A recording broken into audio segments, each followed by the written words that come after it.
अर्जुन ने सांस भरी और हवेली के अंधेरे गलियारे में कदम बढ़ाया। उसकी मशाल की लौ हवा में डोल रही थी। उसकी परछाई दीवारों पर नाच रही थी। ठंडी हवा ने उसकी रीढ़ में सिहरन पैदा कर दी। पुरानी ईंटें और मकड़ी के जाले एक भयावह माहौल बना रहे थे।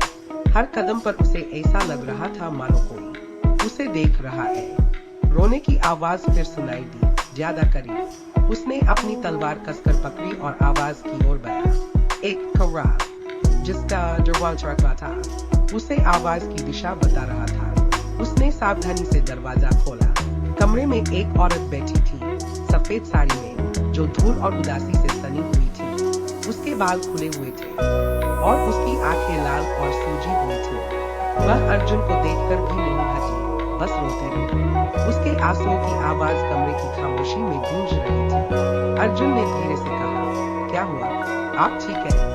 औरत ने कुछ नहीं कहा, बस रोती रही। अर्जुन ने देखा कि उसके हाथों में एक फटी हुई तस्वीर है। वह पास गया और तस्वीर को देखा। यह एक आदमी की तस्वीर थी, युवा और हंसमुख। अर्जुन को लगा कि उसे यह चेहरा पहले कहीं देखा है। ताई औरत ने वससरे हुए कहा, वह चला गया हमेशा के लिए। उसकी आवाज टूट गई। अर्जुन समझ गया यह कोई भूत प्रेत नहीं था, बल्कि एक औरत का दुख था जो अपने प्यार को खो चुकी थी।